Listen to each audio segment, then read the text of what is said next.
Welcome to Webinar Wednesday. Steve Dotto here. How the heck are you doing this fine day?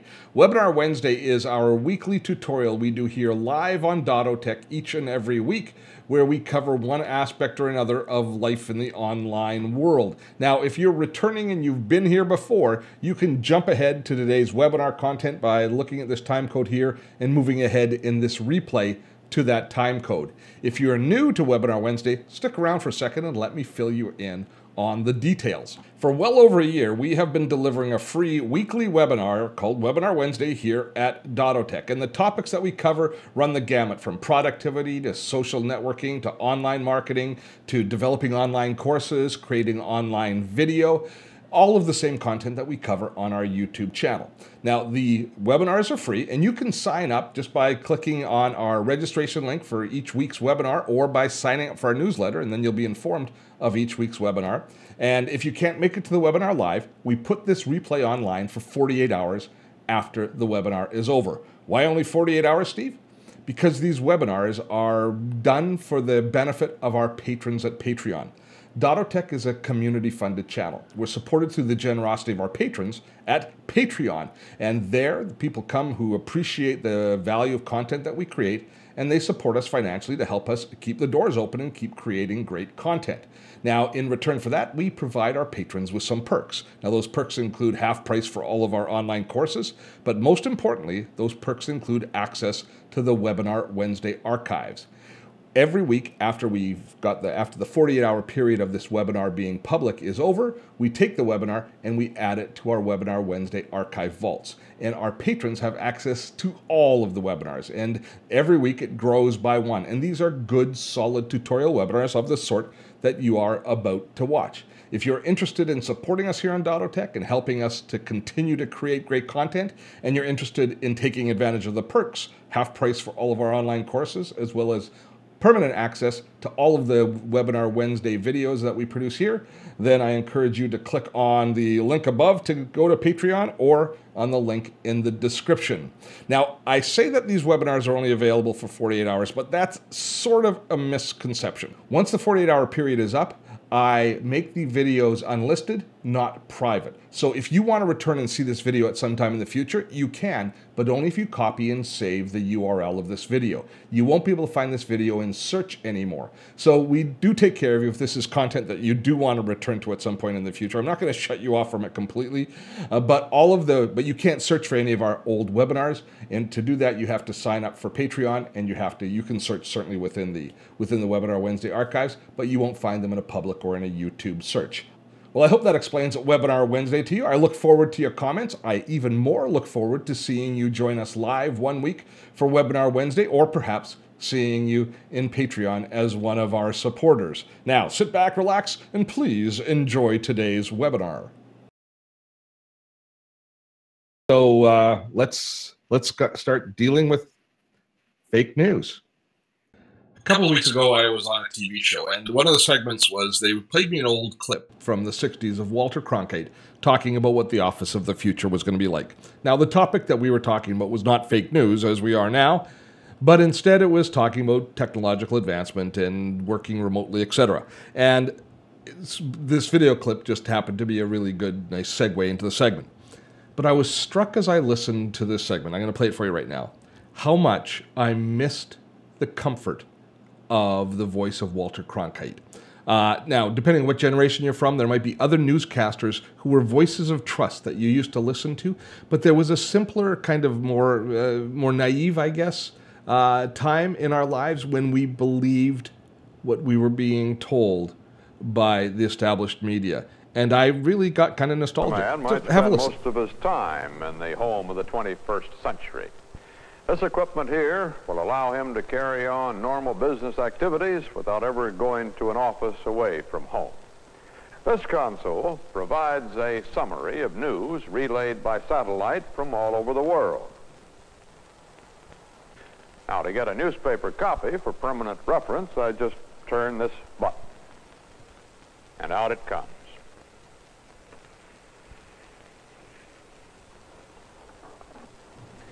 It's kind of fun to just kind of walk down memory lane with them. It's also fun looking at the technology, I think. But this brings us to now kind of I think an almost poignant introduction to the fact that we've lost that innocence that at least that I had in the 60s as a young person, and the trust in the establishment. Fake news is rampant now, and trust in almost all of the establishments has been eroded dramatically, at least as far as I'm concerned, and I'm pretty sure as far as you're concerned if you're joining me here. So let's take this on, because I'm going to tell you, I believe that fake news is a scourge that we have two choices to deal with. We can curl up in a fetal ball and just let it wash by us and hope that it's not going to actually hurt us in any tangible way, or we can find a way to stand up to it. We can find a way to stand up and start trying to be part of the solution instead of enabling the problem. I know what side I choose. I'm pretty sure I know what side you all choose as well. So today, what I'm hoping to get done and what I'm hoping to accomplish is to help us all understand the mechanics of fake news. We are a technology channel primarily, and there's a technology at play. There are technological mechanisms that make fake news work. We're going to talk about those because I think if we understand them, then we are better able to come up with strategies to deal with the situation.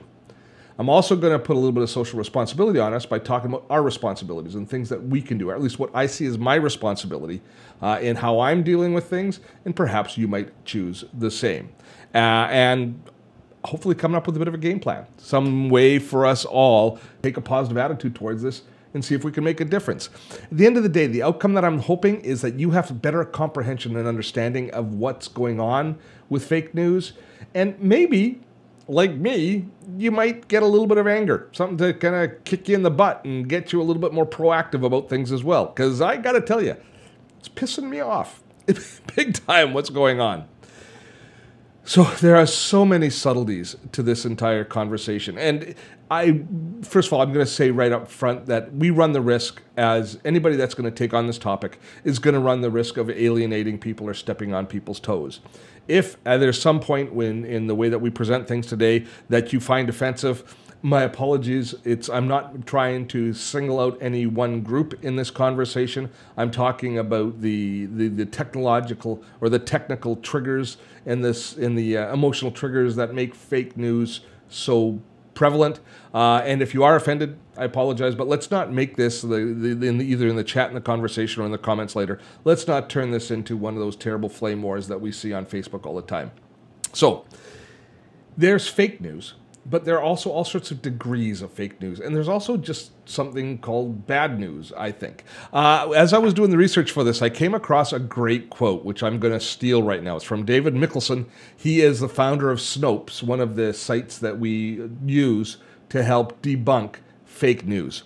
And what he says is really relevant. And I think it puts it into context just how big a problem we face and how many different kind of facets it has. There's much bad news in the online world, but not all of it is fake, i.e. completely fabricated information that has little or no intersection with real-world events. There's also partisan political sites that take nuggets of real news and spin them into highly distorted clickbait. There are sites that misleadingly repackage old news as if it were current information, and there are sites that aggregate articles from a variety of dubious and questionable sources, thereby in the aggregation, with the fact that there's many, many articles along the same line, creating credence to whatever the position that they're going to take on is. So this is kind of the tip of the iceberg of what we're facing with fake news. But there's one reality I think we have to face. We're the problem. We, the public, are the problem because of the algorithm. The algorithm might end up being the real evil character in the entire fake news piece. The algorithm is what Facebook uses and what Google uses to decide what you see when you're looking for information. It decides what you see in your news feed, in Facebook, it decides what you see when you search for content on Google. The algorithm determines what you see. And I think we are, especially when we're talking about search, we are of the misconception that the algorithm, Google in this case, wants us to find the truth. But that's not what the algorithm is designed to help us find. The algorithm is to help us find what we want to find, not necessarily what we're actually looking for. And there is a profound world of difference between us finding what we want to find and us finding the truth, because we all have biases. And here's the insidious nature of this. Facebook, Google, in all of their gathering of information about us, they put together a profile, our age, our sex, where we live, as much as they can tell about our income level, our lifestyle, our political bent, our religious bent, all of those, our relationship status. It gathers all of that information and it uses it to create a profile of who we are, so that when we go about searching for information, or even more relevant, when Facebook decides what information to serve to us, it is going to serve us information that it thinks we want, that will create a reaction out of us. Now, it doesn't necessarily care, the algorithm doesn't care if that reaction is positive or negative. It wants an interaction. It wants to know that it hit home and it caused an action to happen, a click, a retweet, a comment, a repost, something along that line. If it does that, or in the case of Google, if it causes you to click on a link, then the algorithm has done its job. It's led you to what? It's led you to an interaction, which in internet terms equates into a commercial transaction, because ultimately money gets spent for eyeballs, for attention, for responses, for engagement.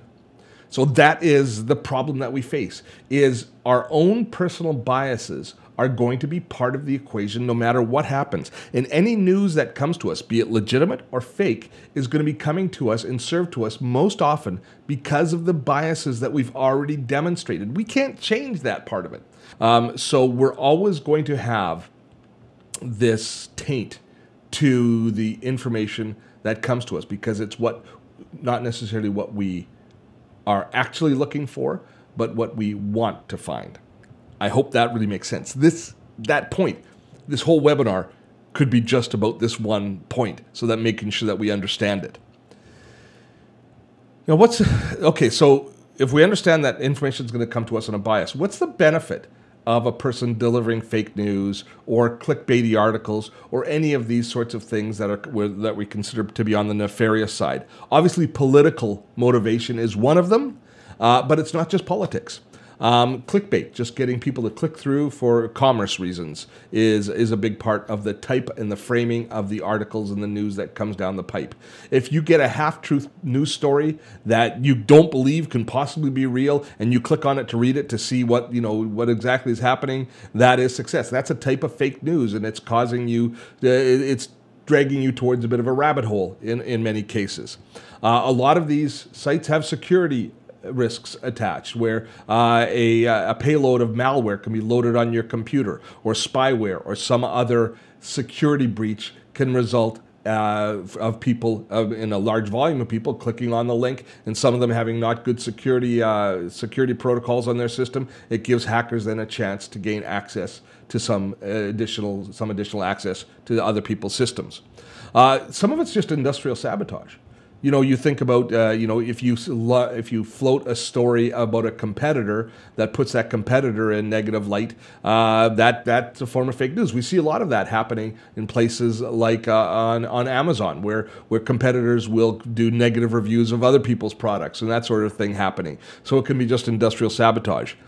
It's not just about politics, to be sure, but when we take a step back, and most of you, when you registered for this webinar, your first thought about fake news was about the political ramifications, because it hits us in the face every day. And those people who are paying attention to what's happening with fake news we are mesmerized by the effect it's having on the political scene and what's happening in that space. So it's obviously a big part of it. And again, when we start talking about the nuances of fake news from a political standpoint, there are so many, almost like gateway drugs to fake news. The conspiracy theories, which at one point in my life, I thought conspiracy theories were just a heck of a lot of fun, to follow what people actually believed. And I would just shake my head and go, I can't believe they believe this. But that's a long time ago that I kind of looked at them with a certain degree of humor now the conspiracy theories that we see, and if you happen to believe any of these, I apologize for putting them into this basket in front of you. If you believe all of these, probably this isn't the webinar you should be attending. But when we look at conspiracy theories, what is the benefit of the people putting these forward? Now, we know the knee-jerk reaction of people who want to believe the bad things about these companies. We can understand that perspective. But the genesis of it, where are they created?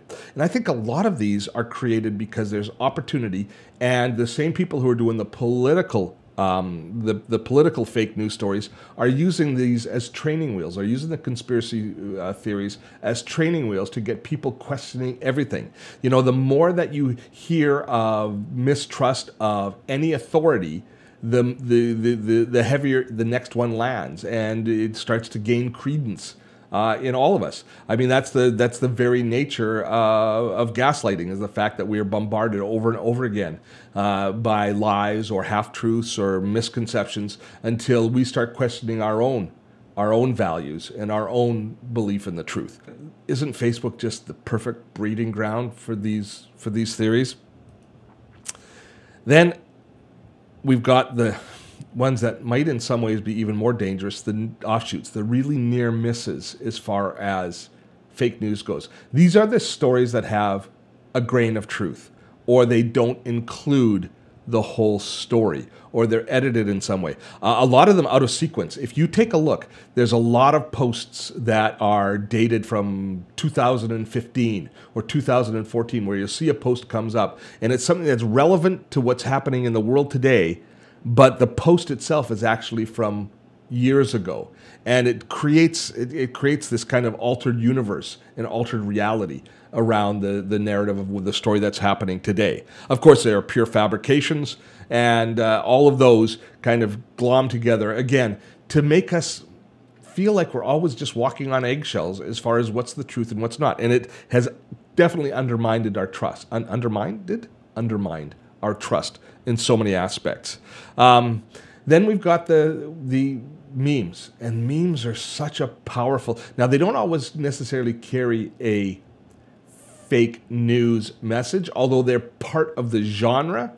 But typically what they do is they create a visceral reaction in us, and they get us started in that sharing motivation. And often they do have a story attached that contains fake news or contains some element which isn't true.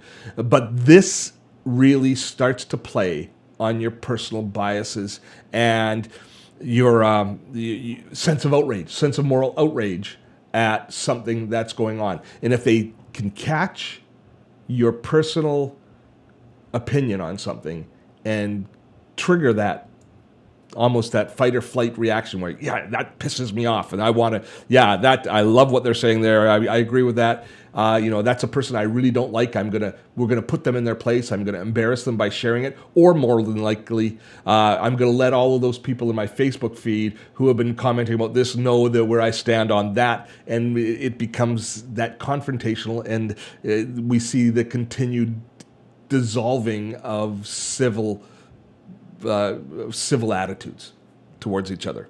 The memes, so powerful, so very powerful. Okay, so I've talked about the problem, and maybe I haven't told you anything you don't know. I hope that part I've given you some context. But the title of this webinar was dealing with fake news. So what do we do? How do we deal with it?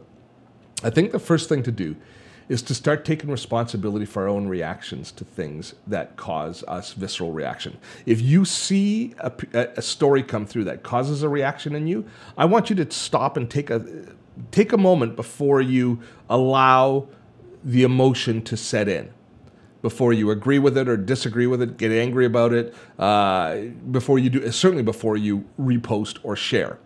Recognize that at that point there, if you get a visceral reaction to a post, it's the algorithm doing its job. It's causing you to react. It's doing what it was designed to do.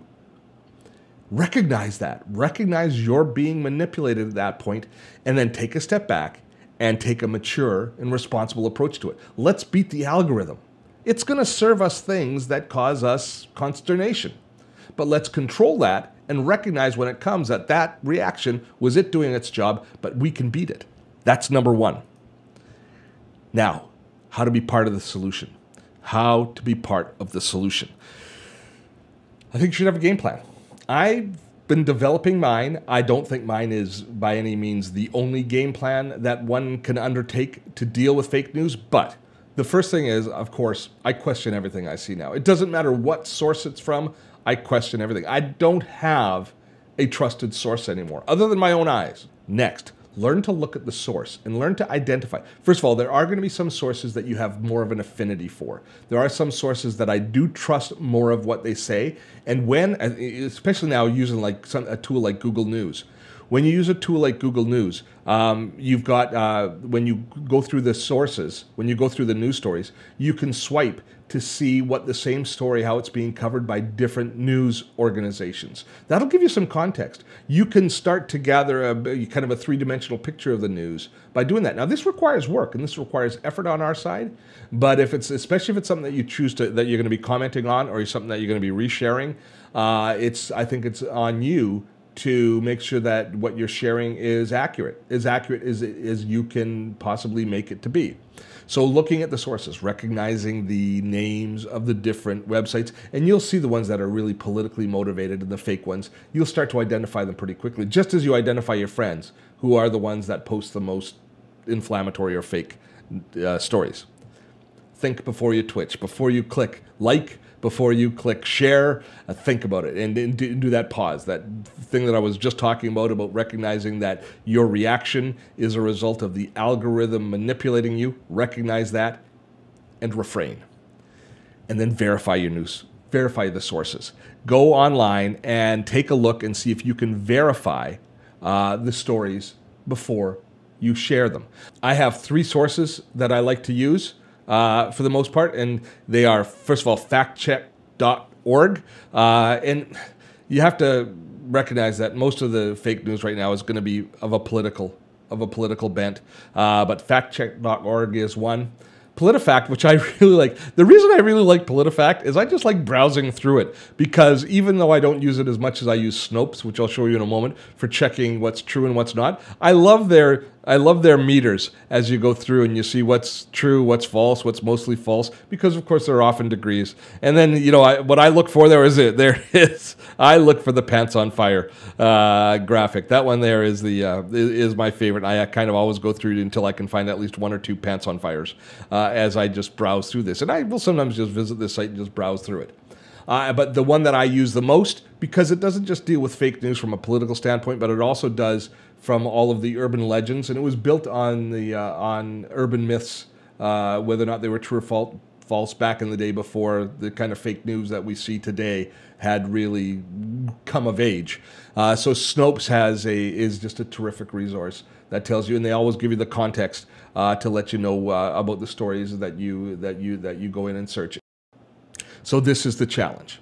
When we see fake news being posted by our friends on Facebook, by our contacts and friends in Twitter, when we see somebody who is in our sphere of influence, in our network, posting fake news, what do we do? Now, a lot of people, one common and really good piece of advice is you just stop following that person. You unfriend them, you unfollow them, you leave them to their devices. But I don't think that solves the problem, because it allows that fake news to continue to be propagated through those people, and they haven't learned anything, and they are going to continue to do it. I prefer currently to attempt rehabilitation, and it's probably not going to be the least bumpy road or the path of least resistance. But I think we have to start standing up, and we have to start educating each other, and we have to start taking some responsibility. When we see it, when we know it's not true, we have to determine that we will step in and at least attempt to educate the people onto what's happening. Because in many cases, they have been manipulated by the algorithm. They don't understand necessarily what's happening. They're reacting viscerally to it, and they're reacting and posting.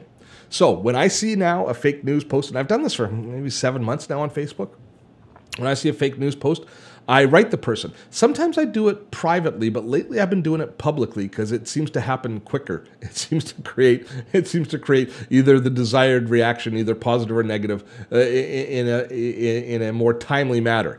And I basically say, hey, Bob, sorry, buddy, this is fake news. Did you check it before on Snopes? Here's the link. please, pay attention.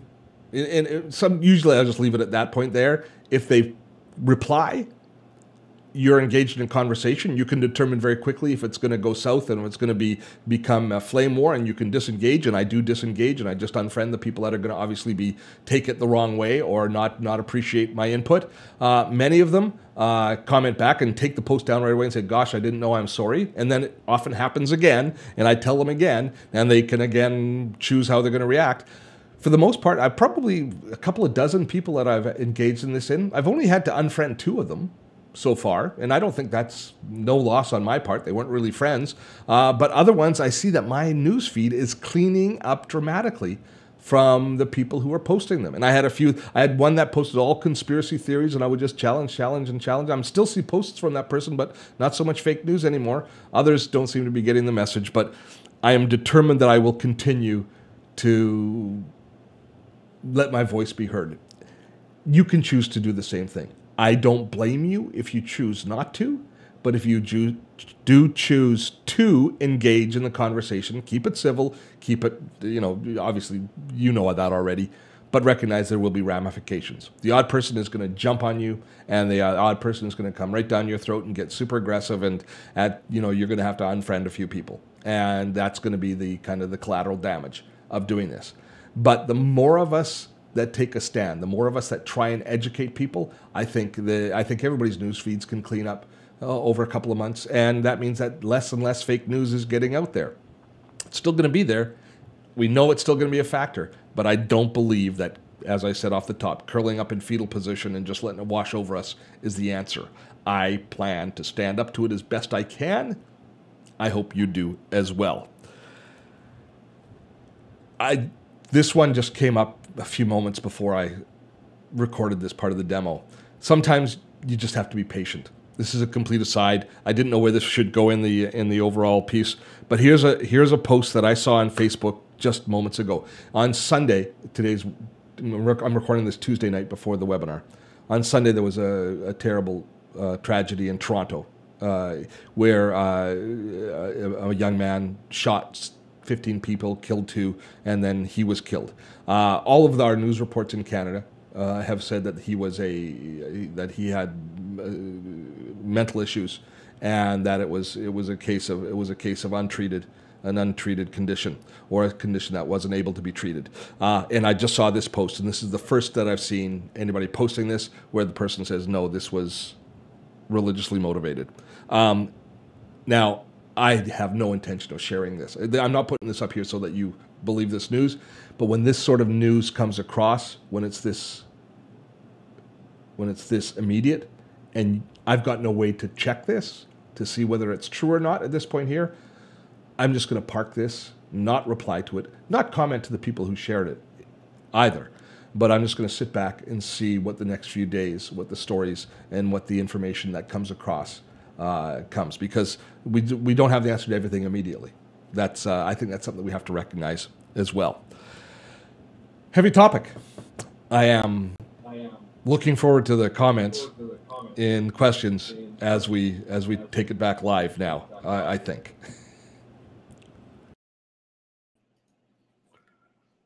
Whew. Okay. Well, that was fun. The comments were awesome. What a great chat going on, and I appreciate the civility that we all participated with. Just off the top of my head, I don't know how we're going to handle questions today because it was mainly commentary, I think, April. But one of the things that anybody who's having issues, well, if you're having issues, you have to refresh your browser. I'm not too sure how it is going back and forth from the video and audio. Maybe we should could you type in for people to refresh their browser, April, if they're having an issue? One of the comments that I saw at the very end was commenting about using the fact checkers, and I recognize that all of the fact checkers have the exact same biases as do we, but they do a good job of weeding out the most egregious. It's the stuff that's very close to the line. It's the half news stories and the perspective stories that are the most difficult to deal with. But when you see a story about Hillary Clinton murdering a former Secret Service agent, in a pizza shop, and somebody posts that. That's pretty easy to debunk, and the fact checkers are excellent for kind of the low-hanging fruit.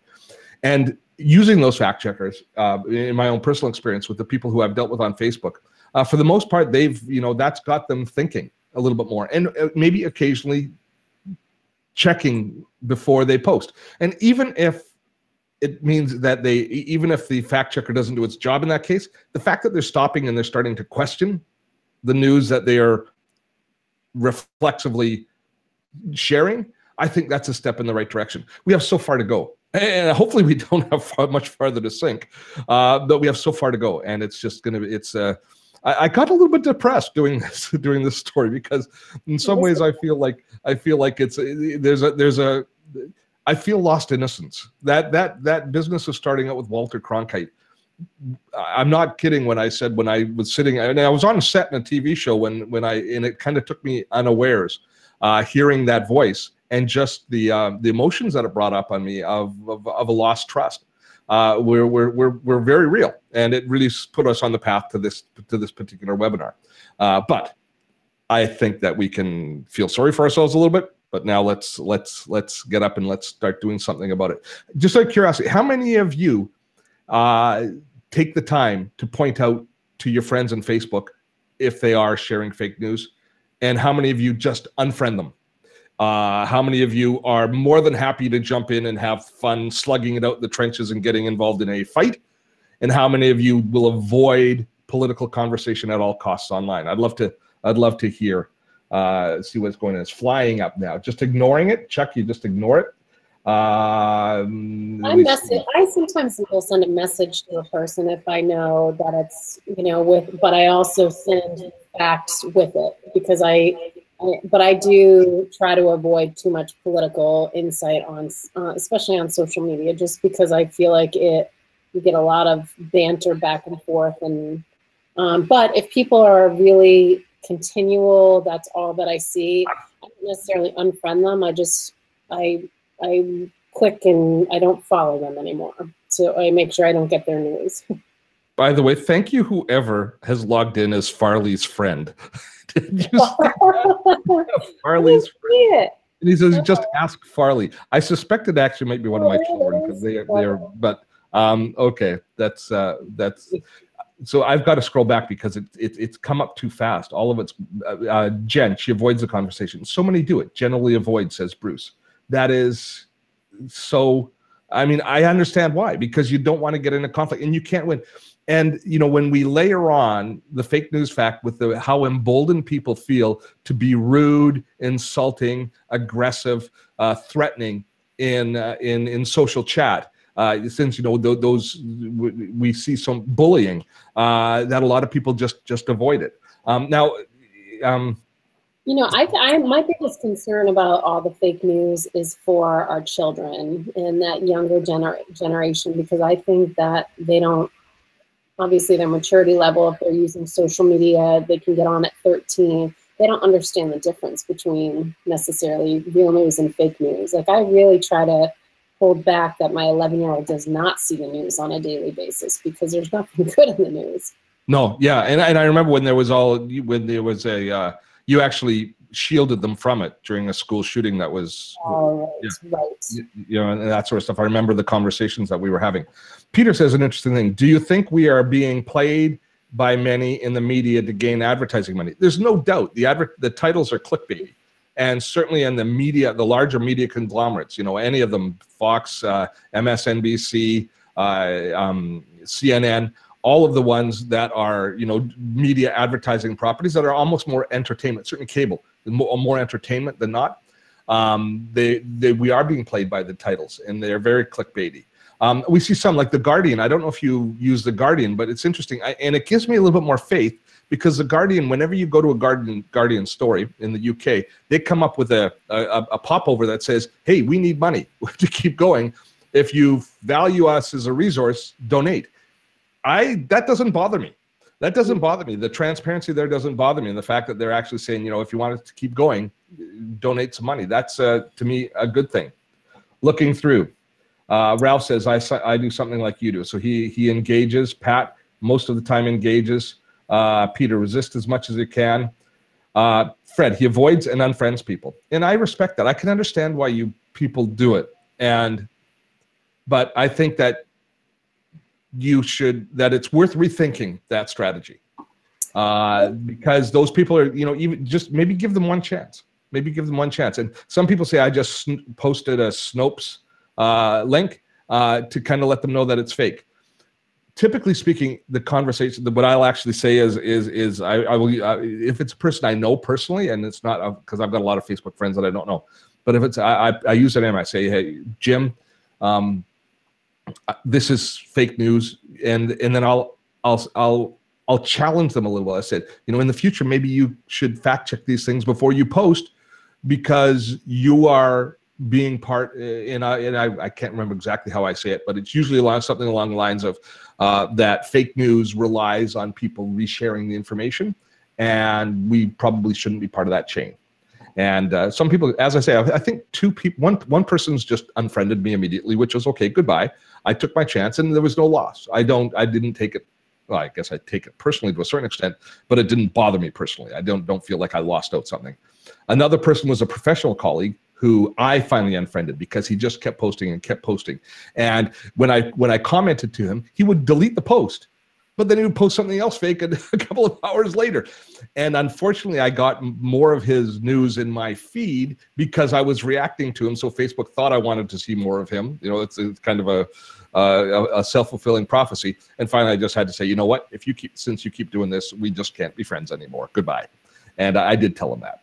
I think it was important that he knows. So I don't know whether that was the best way to do it. I think there's a lot of value in the people that say that they don't respond publicly to people, but they they reach out to them privately through Facebook Messenger and contact them. And I respect that. I can see how you don't want to embarrass somebody. But as I said in the video, I found that doing that little bit of public exposure, since they posted it publicly in the first place, causes a kind of fast tracks things to either unfriending or maybe a little better comprehension. Okay, yeah, Farley's friend checks with Farley. Farley has no idea about fake news. Yeah, Jan says she posts a Snopes link. That's hard to say. Try it. Snopes link. The other demographic like I mentioned, kids, but I think about my parents. I listened to, so my in-laws were over on Saturday, and my mother-in-law is always like, did you see on the news? Or did you see on Facebook? Because she's on Facebook to peruse what everybody else is doing, but she doesn't really understand how to use it. My mother's the same way. And I'm like, what are you talking about? I'm like, that does not sound right. And I've looked stuff up with them before to be like, no, that's definitely not right. So you kind of have this middle ground of people where they're educating themselves, and it's these other generations. And what are your thoughts on try to educate them?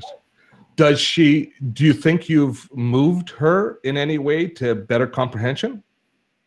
My mother-in-law, well, I think a little bit, but she also had, she's older. So I think sometimes she forgets, and they definitely take things at face value of what they see. My mother is definitely more cautious because as she's learned more about Facebook in particular, she'll question me. She'll say, did you see this? Is this true?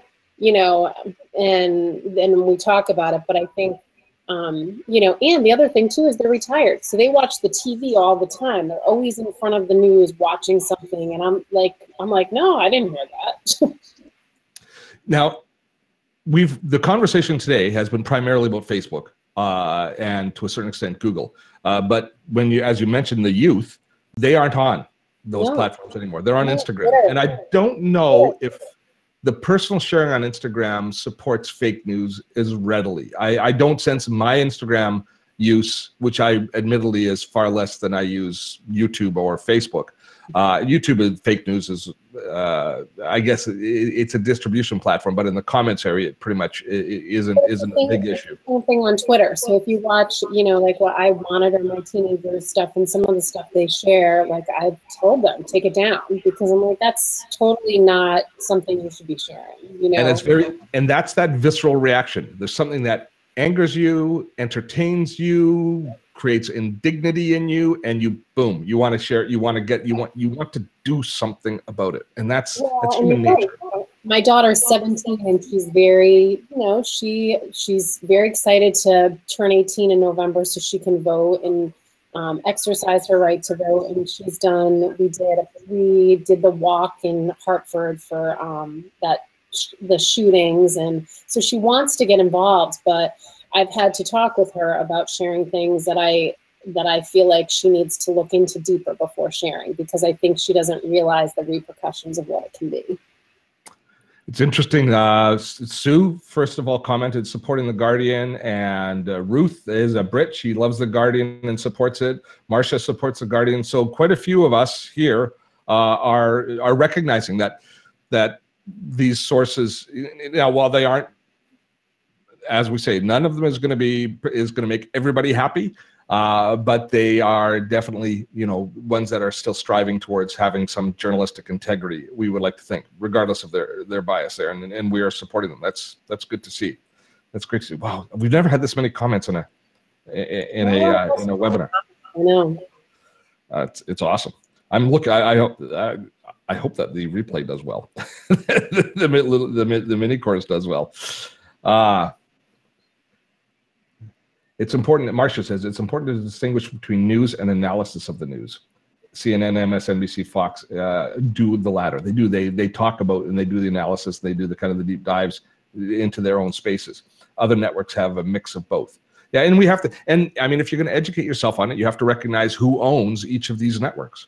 And, we've got like all of the small television stations in the States being bought by one single enterprise. And I don't know if you saw the video where there was the news story that was being read by dozens and dozens of local anchors, all with the exact same script, just terrifying how we're being manipulated in those aspects.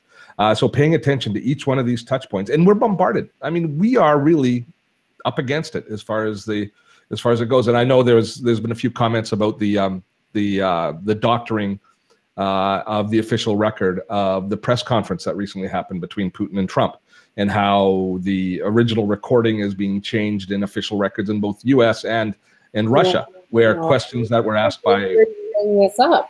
Sorry? I said, I can't believe you're even going here. It was brought up in chat. It was brought up in the chat. That's why I'm mentioning it. But the fact is, where I wanted to come back to this was, over and over again, one of the comments was, go to the original source. Go to the original source. Believe your own eyes and your own ears. I watched that press conference live. I heard them say that. And now I can tell that it's been cut out. So that means that, that's what we have to cling to. But I don't know how well we'll be able to long-term resist that. Because a lie being repeated over and over again, ultimately, wears you down. That's almost science, isn't it? And where do you trust? Where really is the facts in that? Because it's been turned over so many times, and we have such technology to change the landscape of how things are originally recorded as well. Yeah. Okay. How are we doing? We're about 45 minutes into this, and the chat is overwhelming. Have I missed any questions, or is it mainly been I haven't seen any questions, just some commentary. Fox is buying Sky. So I will say that I was at the lake for the past month, and we don't have television there. We have Wi-Fi, but we only use it for work, and sometimes we put on Netflix. And I feel like I'm a much happier person when I don't watch the news on a daily basis, because usually when I'm home, I get my coffee, I watch the morning news, see what's going on. It can really bring you down, wear on your emotions. Sue has made a point over and over again, and I love it. And she says that one of the best things you can do yourself is to travel. And the more you travel, the more you understand what is similar about us everywhere else. And I think what that does, I think that I think, Sue, at the end of the day, it probably doesn't speak to fake news, but it speaks to civil discourse, and it speaks to understanding, and it speaks to just kind of being a better citizen and caring more about the world around us and caring more about others. The thing that has bothered me the most about the current political climate that we see in the world now, much of it coming from what's happened in the States, is the politics of us and them. Is when you have us versus them. And when you travel, you see a lot less of them. You see everybody else as us. And I think, or you gain an appreciation for them that is not confrontational. And so I take that point. I think that it's, the more that we can get out. Well, what percentage of North Americans have passports? I know that in the States they have less passports than in Canada, but encourage your kids to travel, to go abroad, to see the world. That is a huge part of it. Sad part is our young people don't have the skills to deal with fake news, and their attention span is really short. Reba says, yeah, it's not going to be easy for them.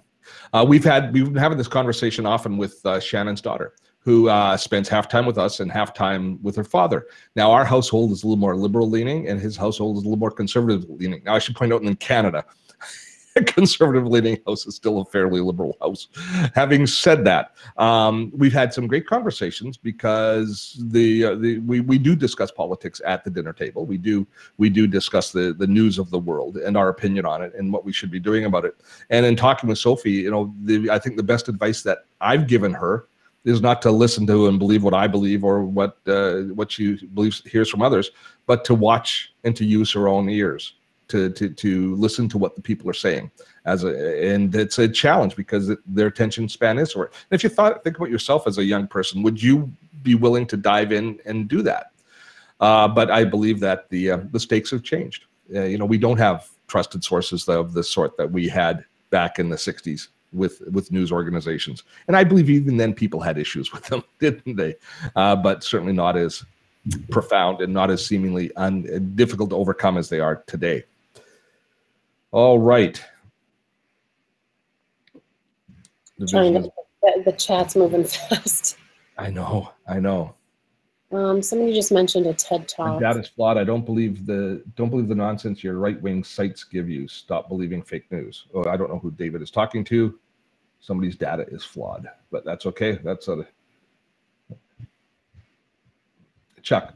I have to admit, 6 months ago, I gave up the news. It was dragging me down emotionally and making me angry all the time. I just turned it all the inputs off, and I haven't missed it.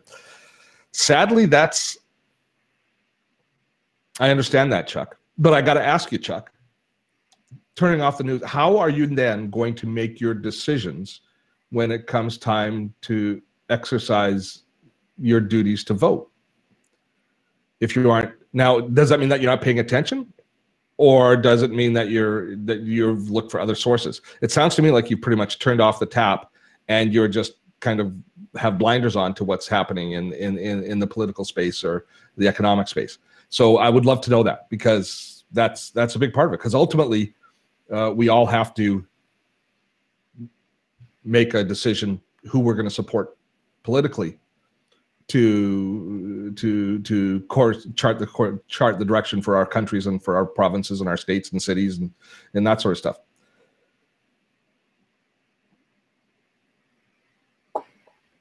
Okay. Oh yeah, Sharon is talking about the telephone game. The message whispered from each student to the last, and to see how it changes by the time it reaches the end of the chain. Yeah, that's always a example. Exercise. Dawn says 83% of statistics are made up. Agreed, Dawn. Well said, sir. We need a little bit of humor. The other 17% are only true 37% of the time, says Andre. Yes, we can go a long way with that one. Chuck, oh, good here. No, I pay attention, but I'm much more selective. Okay, thank you for that. Yeah, because I fully understand and appreciate Chuck's message there, that it depressed him and made him angry. And I know that it's affected my sense of well-being, paying attention. April can often attest to.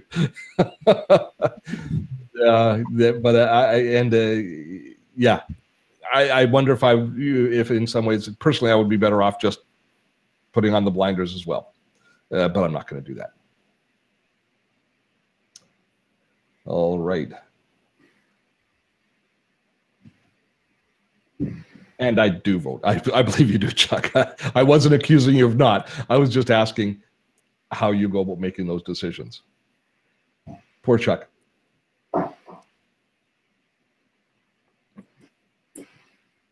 Yeah. Friarwade's talking about fake news leading to wars, etc. They remember the Maine. Yes, it's often been used. It's been used. I mean, it's been used in the past. History does have a way of repeating itself, and we have the institutions. The free press has been under attack many times, but seldom as I think the free press is under attack in a lot of cases from different political parties today. But seldom has free press been as big an enemy, has had as big an enemy as itself. What is that famous quote? We know the enemy, and it is us. In a lot of cases now, that is the free press's enemy, is themselves in how they're positioning. And I don't know how they're going to get out of that routine. All right. I think we're done. I just want to say this was great. I think it's definitely a topic that absolutely needs to be discussed and kind of, you know, I think the biggest thing, we have a great audience today with, and kind of they're here to educate themselves, and you did a great job of laying it out I think in a very non-controversial way, that anybody that was feeling one way or the other could easily have takeaways and just feel a little bit better about fake news and not feeling like they're the only ones, because we're not the only ones. We all experience this. So well done today. Thank you. Well, thank you, April, and thank you everybody for so much great feedback. Much more food for thought. And I just realized there was one question. Somebody asked early on, said, "Why am I using Demio this week?" We're using Demio for 4 weeks to test it out because I want to add a module in Webinar Palooza because I think Demio's have got a lot to offer as a platform, but we hadn't done a deep dive. We hadn't really put it in the line of fire, and this sort of event here allows me to really test the product out, and it's performed pretty well. We had a few people at the beginning that had issues, but my feed here has been rock solid. I'm kind of figuring out the chat a little bit better. It still could have a better parsing out for questions, but it does seem to be a good product. April, thanks so much. All of you, thank you for participating in this. It gives, as depressing as this topic is and as challenging as it is, it gives me great hope to see that some 250 of you joined us live and engaged in such an illuminating conversation, offering suggestions, offering ideas, trying to learn and trying yourself to become part of the solution and standing up against the problem. So thank you all very much. We will send the replay to this out as soon as possible. Once the mini course is done, we'll send you out an email with that. And if there are any of your friends that you think would value, that would find this to be valuable, we'll encourage you to send them to it. It'll be available for free. We aren't going to be putting it behind the firewall in Patreon. Having said that, to all of our patrons, a special big thanks to you for your ongoing support. Next week, we are doing, it's back to productivity stuff. We'll be sending you out a link, but we're going to be talking about collaboration, online collaboration. It's going to be so not this topic. We'll be talking about collaboration tools. Back to business. Back to business, back to productivity. Till next time, all of you. Have a great week. Bye. Have fun storming the castle. Oh, I still don't remember how to. There it is. Have fun storming the castle.